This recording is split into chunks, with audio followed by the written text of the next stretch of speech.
Hello and welcome. Welcome back to Deep Noetics. And today I have a very special guest. I'm speaking to Dan Toler from the Relevant History podcast. And one of the main reasons I wanted Dan Toler to be here is he is extremely, if not the most underrated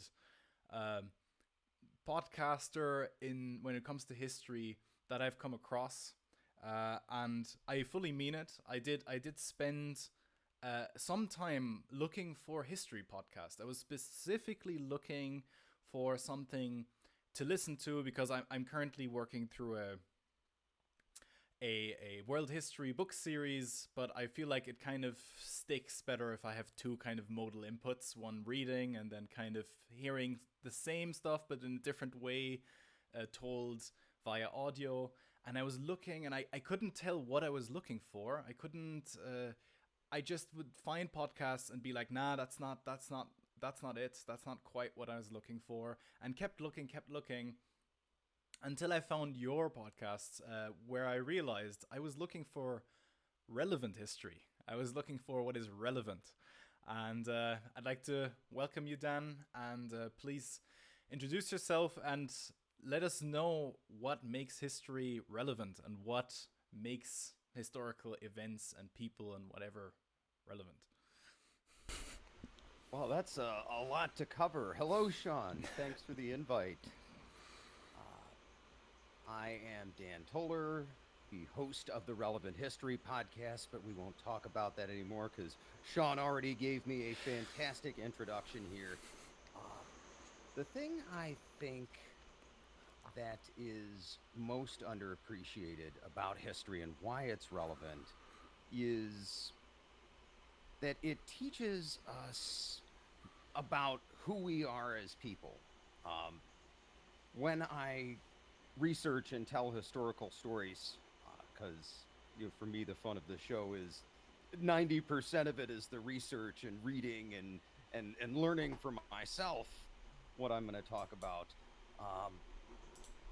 When I encounter characters that just seem like somebody you could meet in real life, and uh, in the real world today, in the modern world, and it's these same sort of underlying human elements and proclivities, if you will, that just crop up again and again, regardless of the society or the context.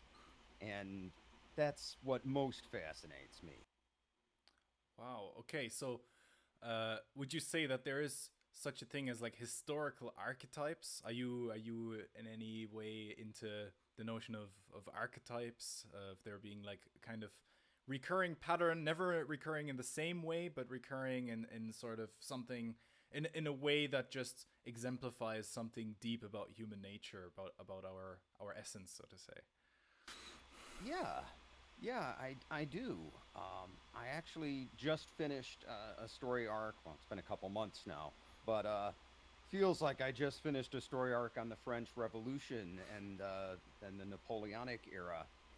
And people always talk about the fall of the Roman Empire or the fall of the Roman Republic as a historical archetype, but the whole story arc of the Roman Republic and Empire sort of played out in the space of a few decades uh, between the French Revolution and the era of Napoleon. You have this republican system, right? They've overthrown their king in France as the Romans did, and they have this republican system, and it's incredibly corrupt, and it eventually sort of collapses under its own weight, and as factionalism takes over, and then a strongman who is charismatic and popular with everyday people ends up rising and taking control of the whole thing. Yeah, yeah, fascinating. Yeah, I did see that you have particularly long episodes on the French Revolution. I haven't gotten there yet. I think I am at the most important year in history. I'm at 14 wait 53 was it? Uh, Fall of Constantinople. exactly. Yes. That's the episode I'm at right now. Um, but yeah, just to kind of tell you what angle I'm coming at it from is I'm focusing now specifically on power, the philosophy of power. There's many different theories, and I see like generally two different approaches. Obviously, there's more, but like two broad approaches when it comes to analyzing power. One is more, you could say, ambitious, holistic, historical power, and one is more, you could say, an analysis of social systems, a more kind of administrative power. Um, Often, when you take Greek terminology, you could say one is like thumos, the power of thumos, and the power of pistos. And most famously, if people think in philosophy of this kind of social systems power, they think of people like Michel Foucault. They think of looking at control systems at schools and factories and prisons, these kind of things.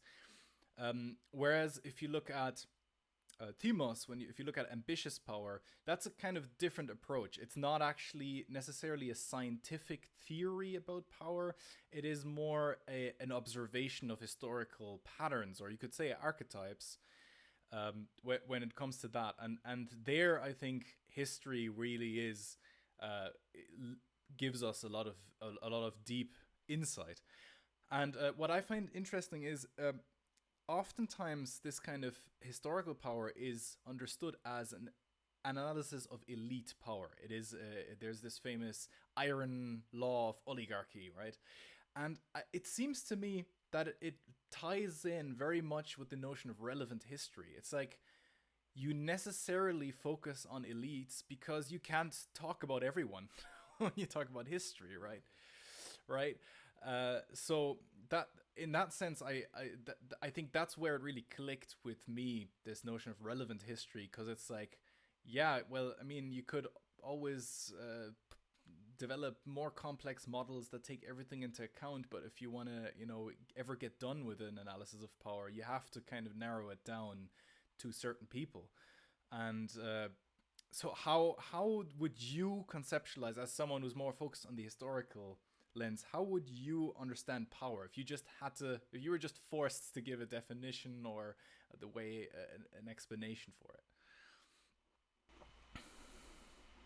That is a tough question. I suppose we're talking about political power, or the power to rule a country, so to speak. If we want to, even a little bit beyond politics, power is the ability to make one's will manifest in the world. If I had to give a one sentence definition. Right. And from a historical perspective, to give a little broader definition, historically that has always meant on some level getting people to follow you, to help you enact your will in the world. And many ways of going about that, aren't there?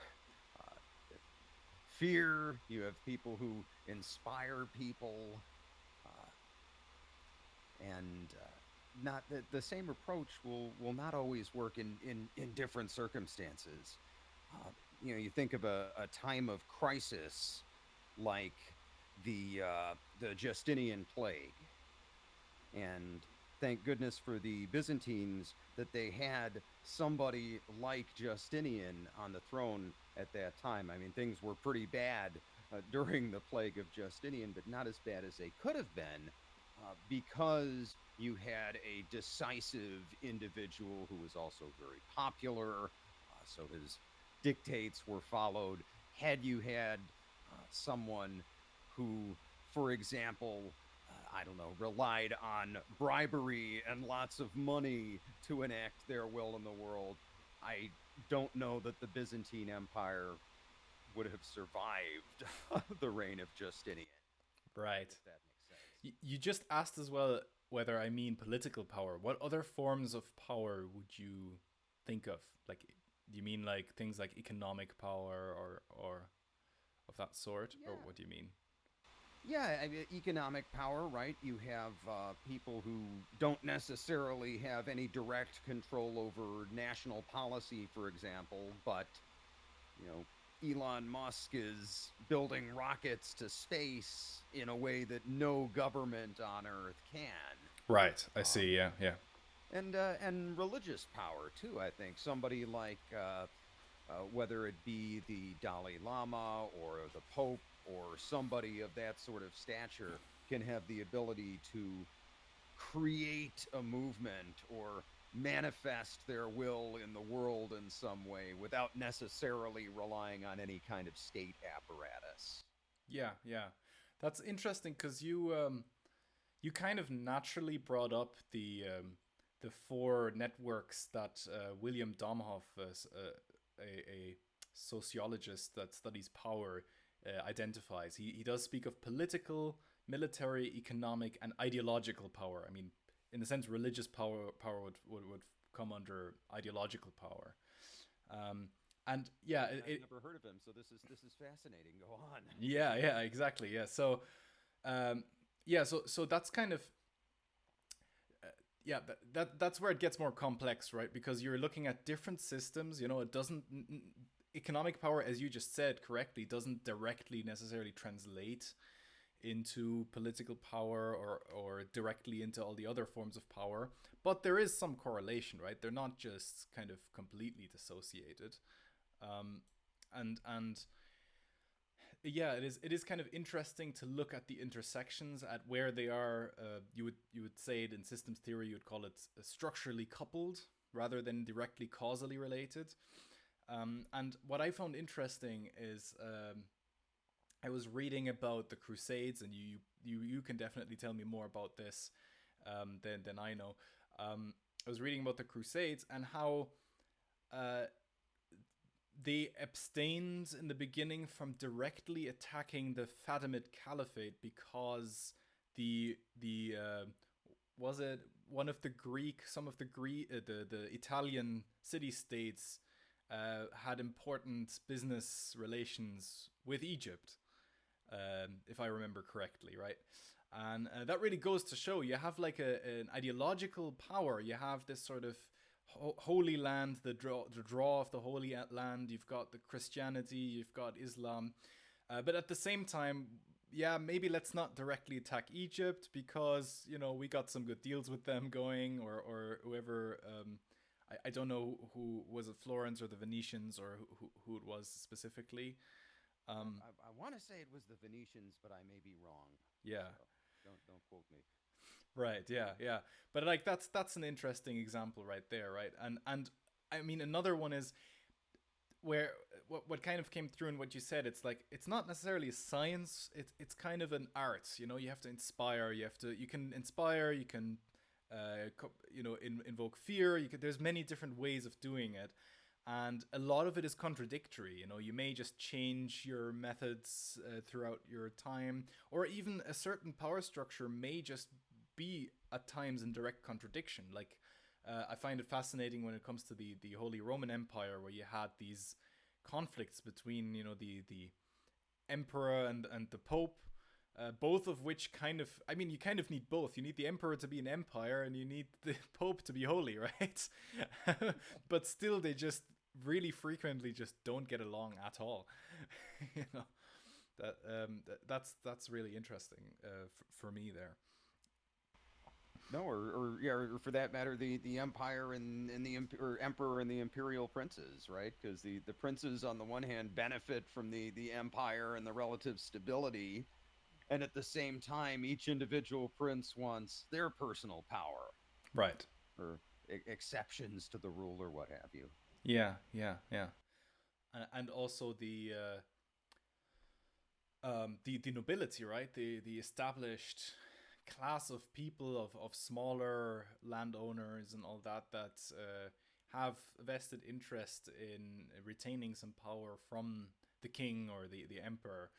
Um, that's what I find also crucial to look at, because you have this kind of motor that drives regimes and changes in the dynamics of power.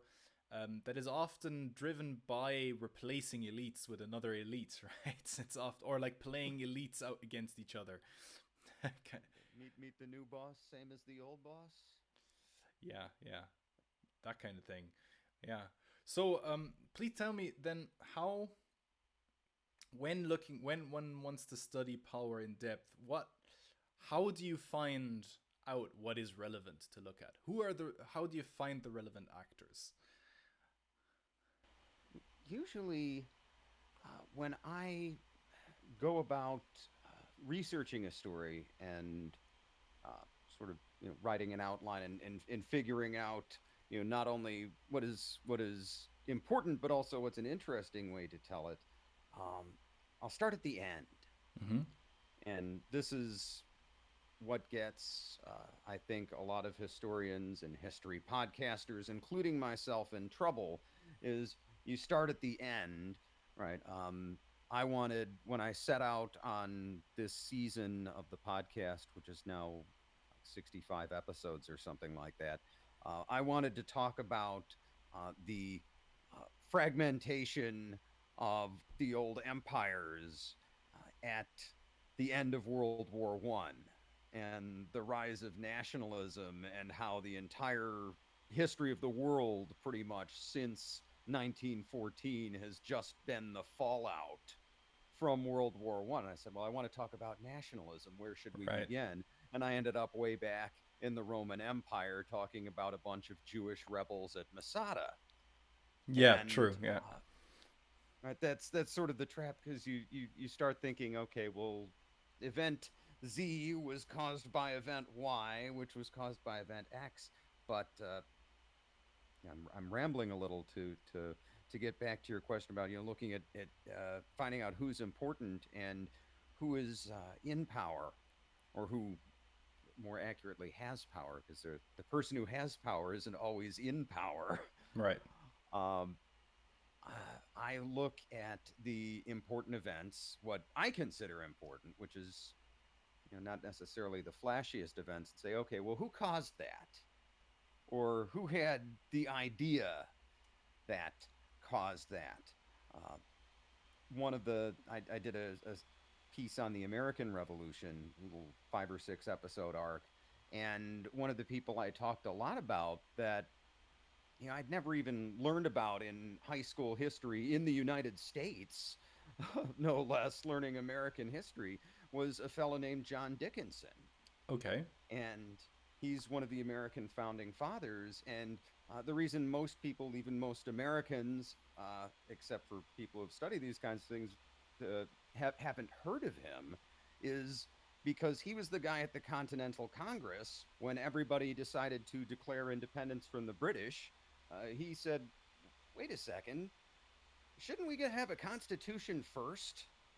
Okay. I mean, if we're going to declare that we're this new country, shouldn't we say what kind of country we are first? Right. And he kind of got booed out of the room and had to go back to Pennsylvania for a while, and ended up serving in his militia and fighting in the war, even though he had not voted for it. But he ended up later on drafting much of the United States Constitution. And of course, because of his voting history and his less enthusiastic attitude towards the revolution, he never got as much credit as he should have at the time.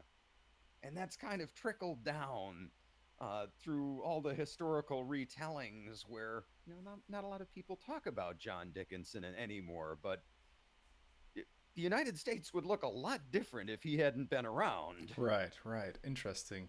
So, uh, when it comes to nationalism, there is a lot of kind of confusion I find when trying to understand what it means, because in some ways it can be a very contradictory concept, and often as well in recent times, especially because I live in Germany. It has like a negative undertone to it, nationalism, and I often also hear the argument that it is a very recent phenomenon, right? It is a modernist kind of principle. The way I understand you and your work is that it is actually much older than we think. Is that a right way of interpreting it? I would say so. Yes. I This gets into a little bit of political philosophy, which is not as much my forte as history, but I don't think that if you went back to, the medieval times, or even to the Renaissance, in most places, most people would not have described themselves in nationalistic terms. I mean, Right. Yeah. until recently, most people were illiterate peasants. They probably would have Yeah. identified with their local village. Yeah. Makes sense. Yeah. But but yeah, I would contend that people have had, sort of nationalist identities, for much longer than we like to give them credit for. That's why I started my show with the Jewish rebels at Masada Mm. standing against the Roman Empire, because this wasn't just a religious fight. For example, right, there were plenty of religious Jews who did not rebel and who got to go to their temple and fulfill all their duties. It wasn't really political, right, in the sense that they were also fighting to have a king, and they had the Herods, the Herodian dynasty under the Romans. They What were they fighting for? Well, they were fighting for self determination, for their own people. Mm. Right. Yeah. Yeah. I specifically looked at that aspect with Irish history as well. Like Irish, a lot of, and what I mean by saying that it's often contradictory is like often I feel national identities bring together cultural aspects that are not on their face not necessarily coherent with one another. They're they can often be in conflict with one another, and often nationalism or national identity defines itself in opposition to another. Like it becomes stronger if it distinguishes itself from another, and I think that's very clearly to be seen in Ireland. I feel that like a lot of Irish national identity came from, like with your Jewish revolt you mentioned, it came from an Irish revolt against British occupation, for example. How would you define, or how do you understand the notion of a nation or a national identity? What is it made up of? Boy, I still don't know, and I have been struggling with that for a few years now as I go through this show. But it to me, it's sort of defining nationalism or nationhood. Um, it's sort of like describing or defining, uh, romantic love.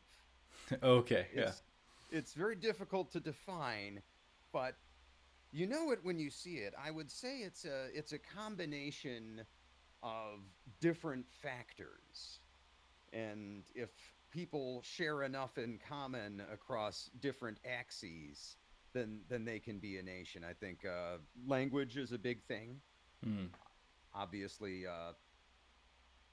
you think of, I don't know, the Japanese language, for instance. There is art and culture that is sort of behind that wall of Japanese language. That, I don't speak Japanese. I might get something translated or what have you, but I can't experience that in the same way as someone who speaks Japanese and really understands that. Language. I think religion has traditionally been a part of nationalism. I think in our more secular age, I would expand that to say ideology. Mm-hmm.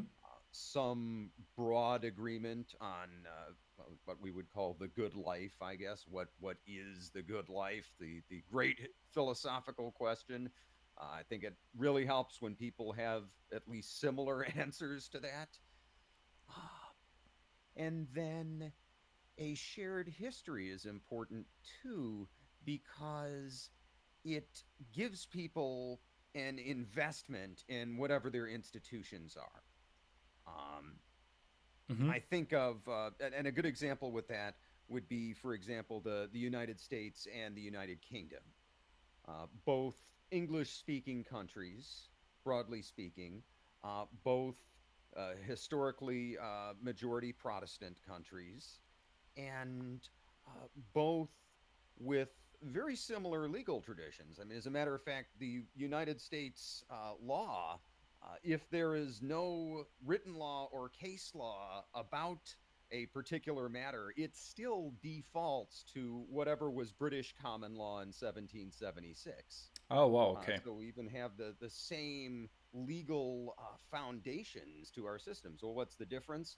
In the U.S., it's all about democracy, and in Great Britain, even though they have a parliamentary democracy, what is the national anthem there? It's "God Save the King."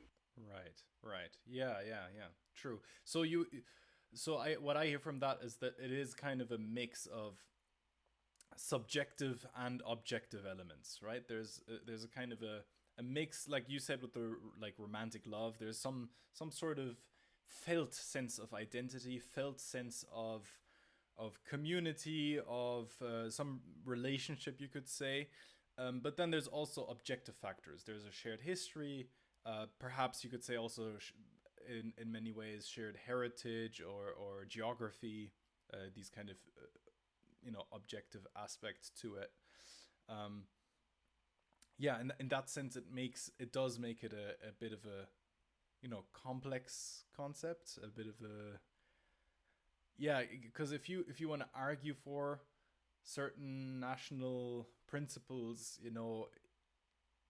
you can easily be kind of you can easily be cornered with incoherence that is being pointed out. For example, the arbitrariness of a lot of borders, you could say, right?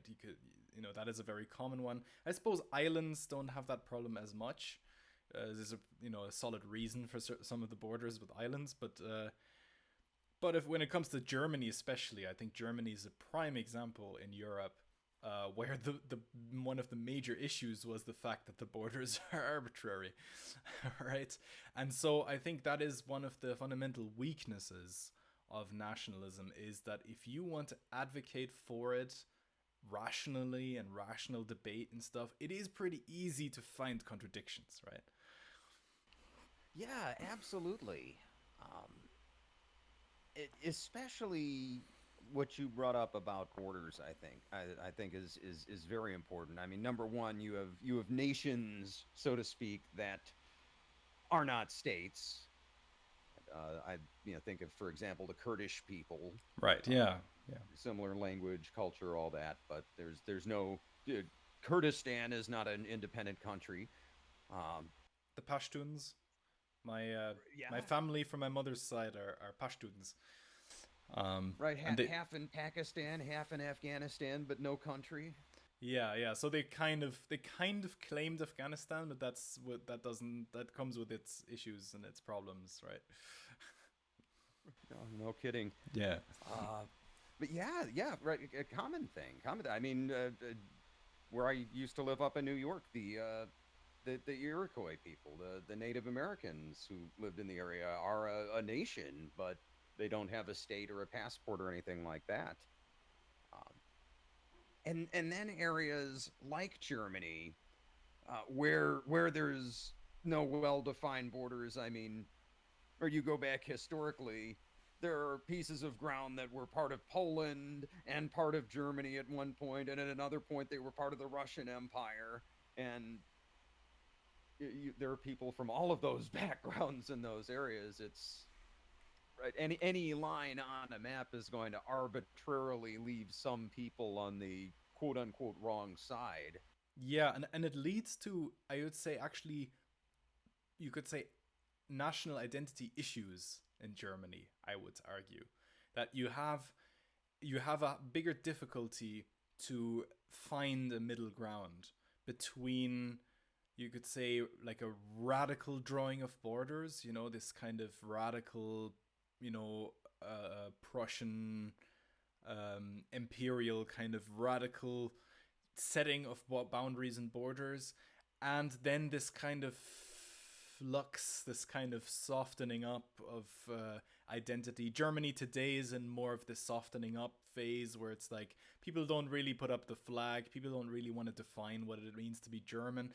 But also in the past, you had phases where there was just a lot of little kingdoms and a lot of little different. Right? I mean, Germany is a very young country, right? Yeah, and that, yeah, exactly.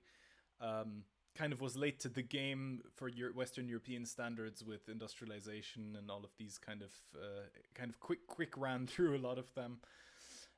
So I think, like, especially when it comes to this arbitrariness, it can lead to crises of national identity, which I think something like Ireland doesn't face as much. It's way clearer for Irish people who's Irish. You know, it's the people who are on this island, right? There's You have to make quite a step to get on a boat and come to this island. And for most of history, it wasn't really a place you went to get rich or whatever. You know, it's not. You know, Right. it's like the people that were there were from there. They tended to be from there unless they were English, occupiers, conquerors, whatever. So there was just this clear distinction, It's like, this is this island, they came from that island. you know? The Japanese, right? Yeah. Literally for, what is it, 250, 300 years, just didn't let anybody in. Right. Yeah. So that's the thing. And so I see, I would say, another aspect of relevant history is like there's just so much, and like, you do make a choice to focus on what you think is relevant, what you think you should focus on. And there I would like to ask you, from your perspective, is there such a thing as neutral history? Or does, like, telling history always come with some message? Does it always come with something you're advocating for, at least implicitly? Implicitly, I think it's hard not to. I don't want to say necessarily advocate, but I think it's hard to be at least implicitly unbiased, because unless you're literally just dryly giving a bullet point list of events and dates, Yeah. there's some human element to the storytelling. And But even then, you made a selection of dates and events, right? You can't list all of them, right? right, this is true, right? Yeah, even it's like journalism. Even the act of choosing what to report in and of itself is some kind of bias. Yeah, precisely. Yeah, yeah. I don't think there's such a thing as neutral history, which is why it's so important to read so many sources. Um, and Yeah. it's what makes it harder sometimes and more challenging to decipher ancient history. You look at more modern events, we have way more surviving sources. You go back to what I just talked about, the Napoleonic Wars. You can find sources on all sides from all the various combatants. You can pretty well study it and get where everybody's coming from. I'm working on an episode right now about Mithridates, the ancient king of Pontus, who was the sort of last major challenger to the Roman Empire in the East for several hundred years. And the frustrating thing about studying this guy is all of the sources are Roman. So all of Right. the people who are writing about him hate his guts and want to make him out to be this sort of, mythical monster that the great Roman people had to subdue. Right. And it's very hard to suss out his side of the story. Right. That makes sense. Yeah. Well, yeah, I wonder about these things sometimes because, on the one hand, you have less sources from the past, but on the other hand, I feel like the recent history is more politically contentious. You know what I mean? Like, a very, very clear example to clarify what I mean is, in general consensus of our public, you can have the wrong opinion on the Second World War. You can, like, there is a general consensus on being wrong about who you support or who you think was in the right in the Second World War. However, I don't think anyone cares if you say, I think Athens should have won the Peloponnesian War or something like that. You know what I mean? I don't think anyone cares. It's not politically contentious anymore. So I feel like, whilst the lack of sources is a distorting effect on distant past sources, I feel like the political relevance is a distorting effect on recent sources. Would you agree with that? I would agree. That's and although it with the caveat that it depends on the ancient source. Because if the ancient source is writing about an event which is contemporary to them, uh, the writer themselves may be very worked up about what they're writing about, may have very strong opinions about it, which Right. again can kind of make it hard to tease out the truth. But you can at least be more aware of that bias, and it can be easier to tamp down that bias as a reader. um, Dan Carlin made the same comparison with World War II, and he was in his introduction to the episode on the Mongols, and he says, "Well, the Mongols are like one of the few invading empires that killed more people than the bad guys in World War II, and they invaded more of the world, and yet people talk about their accomplishments today. Oh, the Mongols, you united Chinese and European culture, and they don't talk about the 20% of the world that had to die for that to happen." That's what I wonder about as well. Whether like the relevant actors of recent history, look at the actors in the during the last century in the Second World War, whether in a certain amount of time, a few centuries down the line, we will look at them as well like less emotionally charged, less politically charged. Maybe in the future, people won't care what side you thought you kind of are more of a fan of. Maybe you have the same status as being either for Athens or Sparta during the Peloponnesian War, whether you're going to be for the Axis or the Allies, right?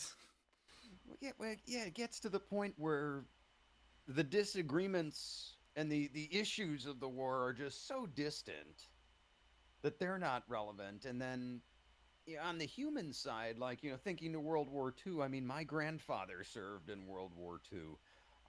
Yeah, that's way Not so closer. much in Exactly. Yeah, Yeah. I mean, they're not so much anymore, but even just a few years ago, there were a lot of people with concentration camp tattoos who were still walking around. Um, yeah, it makes it so personal for a lot of people. I'd like to be a fly on the wall in like 300 years when somebody's teaching the history of the world wars. Yeah. And they'll Yeah, they'll that's probably just call it like the 30-year world war or something. yeah, They something they like won't that. call it. And it'll be like Marius and Sulla or Caesar and Pompey when they talk about Hitler and Stalin. Yep. Something like that. Yeah. So another thing I think is interesting is like the general.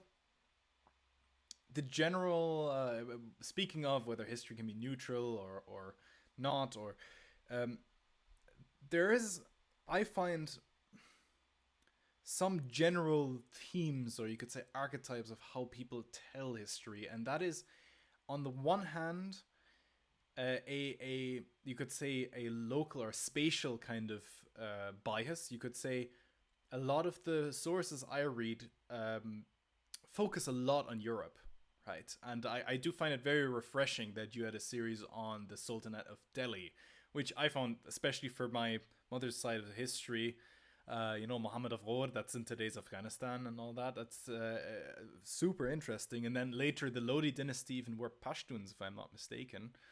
Um, Yes. Yes. and yeah, so I feel like there's that one spatial bias looking at focusing at the history of our our people in a broader sense, not national but like civilizational sense. It's very focused on European Western civilization often, and the other bias is a temporal bias. It's like you could say today we live in the age of enlightenment, of progress, and everything before that was more backwards and was just a preparation for, improvement and getting better and all that. That is another kind of bias, that you kind of judge other aspects of history on present kind of principles, where you could go and say, actually, Athens was the good guys in the Peloponnesian War because they were a democracy, because democracy is progress and good, right? For example. Yeah, right. Yeah. Well, we map today's values onto situations where they don't necessarily even apply or don't apply in the same way. Yeah, yeah. And is that something you actively try and avoid? Like the fact that you focus on, the Ottomans and the Moguls and the, I don't know, did you make episodes on the Chinese? I don't remember. Not yet. I haven't dared Right. to delve into Chinese history because I feel like you can't just take a bite out of Chinese history. I Right. feel like I'd need like a 2 year immersive course in the entire history of China to really start talking about it. But maybe one day. But yeah, no, I do intentionally avoid the spatial bias, particularly. Been talking a lot about Europe lately because that is where the idea of modern nationalism sort of came to take root. And But arguably in recent history, Europe has been a dominant region for world history. To be kind of fair to the people that focus on Europe, um, oh yeah, I my mean critique would you mostly go can't on talk about yeah. the yeah anything since the era of colonialism. It's really hard to talk about history without having Europe sort of at the center of it. Exactly. I'd say the largest bias I would usually see in, like, just kind of medieval history, just focusing on, like, mainly Europe and the plague and the Crusades and all that, which is interesting, but then kind of not losing a word about all sorts of really flourishing civilizations around Europe that were happening Oh, right. throughout. You had the Islamic Golden Age happening at the same time on the other side of the Mediterranean. Right, exactly. Yeah, yeah. With and like partially even in Europe with Spain, right? Oh, true, and yeah, and southern Italy for a little while. Exactly. Yeah, yeah. And how about the kind of temporal bias? Like, do you also actively kind of, like, when you tell history, do you have a sense of, like, well, it's kind of good that these times are over and we've kind of moved forward from that? Obviously, there is some technological progress, but I mean, there's enough people that look very pessimistically on technological progress, industrialization. Um, so, like, do you have a sort of a tendency there, or are you kind of this? Spengler, Oswald Spengler, the German historian. He I wrote Decline of the I have Occident.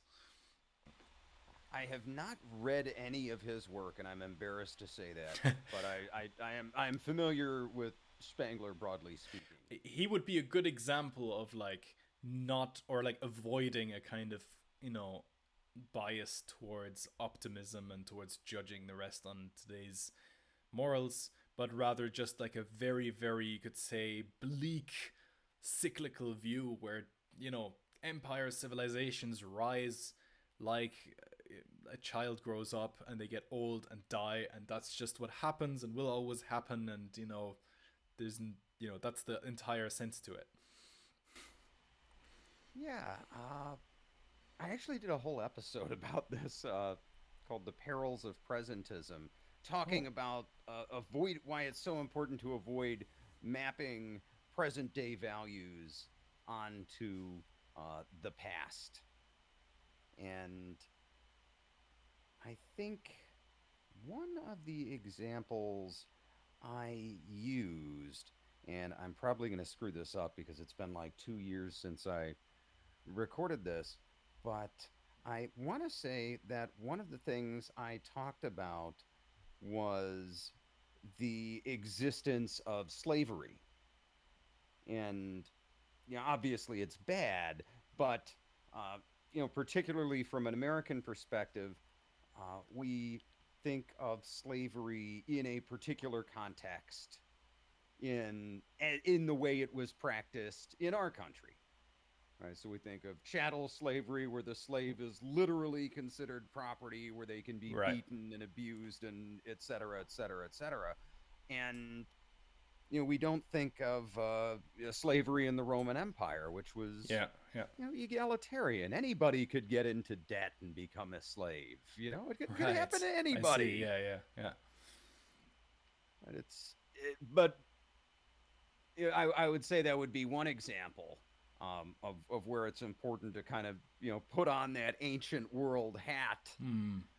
uh, when you're studying it, because otherwise, and anything further distant, even than a couple of generations ago, we're probably just going to be looking around saying, "Oh, these are just all terrible people." Like, Right, right. Yeah. I see. Yeah, yeah. Um well, I mean, what would you say what would they think about us today? What would uh, probably the same. They'd probably think we were terrible people. right, yeah, yeah. Um, Blasphemers as well. All sorts of oh, things. absolutely. Absolutely. Our godless society. I mean, some of the military men might be, pretty impressed with some of the ways we've come up with killing each other, but Right? Drones. But I there mean, you even go. that is probably also seen as cowardly, right? I mean, if you think of the honor of fighting in battle and then you just have someone that, doesn't even need to be physically fit at all, can just press some buttons. I didn't even think about that. You're probably right. I could see a number of historical cultures just being horrified at the very It idea. used to be disgusted, kind of being like, what the that's like just psychopathic. It's completely like abhorrent to them. Yeah, it's like the impersonal nature in which cowards engage in mass killing. That must be pretty horrific for them. But that's something that actually it does interest me. This sort of evolution of warfare to become less and less personal. Uh, But even because government, I think that's a lot of this whole talk about deep state and oligarchy and conspiracies and all that. I think even government, not just. I think that's why this kind of talking about power is so important, because even not just warfare, but even power itself and political power has gotten so opaque and complex. It's like, who would ancients even think is in charge? If they saw our society, they'd maybe first think, okay, probably like the president or the chancellor in Europe and prime minister, whatever. And after a while, they'd be like, but what? He's just constantly at photo ops. He's just constantly shaking hands and doing like, when does he actually rule?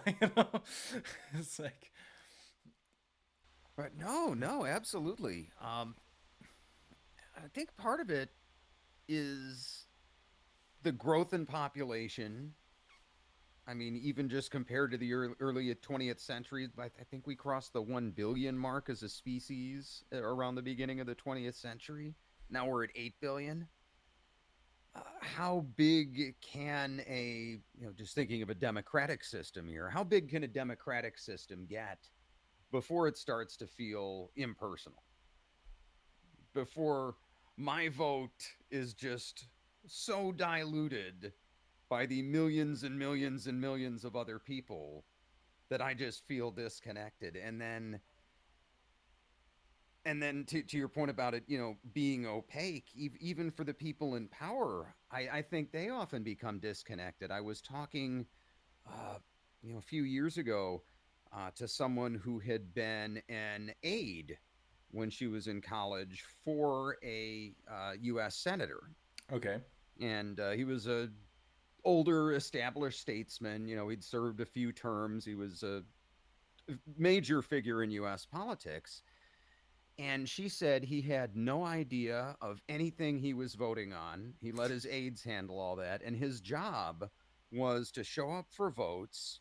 And then, whenever the Senate was done with their business, for the few hours they do business in a day, he'd go across the street to his office and spend, the next 5 or 6 hours making phone calls, asking for donations to win his next campaign. right. Well, if the people who are supposed to be in power are spending all their time and resources on staying in power, then who is actually exercising that power? Exactly. That's a very good point. That's a brilliant point. Yeah, that really exemplifies this kind of need, this pressing need to actually try and study power and focus and look at how it develops and where it gets places. And now we have this situation of this kind of opaque, wild machine. I think, wasn't it President Van Buren that coined the term, the political machine? And that's kind of very, I think very it good, was. very good way of putting it. It is a machine that kind of has developed a life on its own, and yeah, they're kind of this network analysis of like economic networks and ideological power networks and political. This becomes way more relevant, but they also become way more complex, right? And But yeah, the bigger they get, and the more technology advances, so the more connected everything is. yeah, I mean, one example is like the war machine, right? One example is at some point it's like, especially with the United States, it's like why exactly again are we fighting a lot of these wars? Like it's almost like it's just some blind machine that just wants more wars for the sake of it, you know, in some sense, Got to increase the Raytheon shareholder value. right? Things like that, right? But there you have one aspect where you kind of explaining it with the economic network of power. But then there's also the ideological aspect where you have this kind of media narratives that support certain wars that are often driven by promoting human rights or promoting, you know, rule of law, human rights, democracy in other places, whether it's true or not, right? But Well, it's a lot of it ties together, right? It's like, yeah. I think you also end up in a situation that has happened to a lot of cultures where you have a lot of success using one tool and you forget how to use all your other tools. If you have a hammer, every problem looks like a nail. Is that that's kind of it? Yeah, right. The U.S. Is indispensable in winning World War II for the Allies. All of the other major powers are economically damaged by the war. Right? I mean, you look at pretty much everywhere in Europe of significance was bombed to one extent or another. Same with Japan, same with China. The United States, other than Pearl Harbor, suffers no damage, becomes an economic titan, and then by virtue of that is able to extend its security umbrella over Western Europe, which makes sense at the time.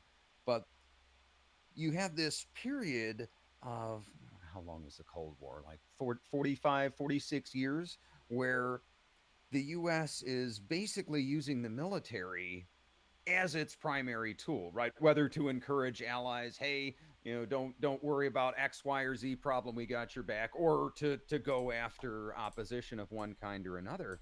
Exactly. Yeah. And then right, you lose the skills of soft diplomacy or of I don't want to say economic warfare because that sounds awfully aggressive, but countries during times of peace, even countries that are very good friends, will have economic disputes and they'll sort of fight out various issues in that arena. And if all of your great strategic minds are just thinking about how to bomb your problems away, they're not thinking about other ways to solve them. Right. Yeah. Yeah. That makes sense. Yeah. So yeah. Yeah. Um. Yeah. I just as a last point I wanted to get into is you made a an episode about, or like a footnote as you call it, about conspiracies, if I remember correctly. And one thing I noticed is that in the course of history, where one elite replaces another, the the incumbent elite, the upcoming elite, often begins as a kind of conspiracy. Would you agree with that? Because if you a lot of conspiracy theories, for example, focus a lot on the Freemasons or the Illuminati or whatnot.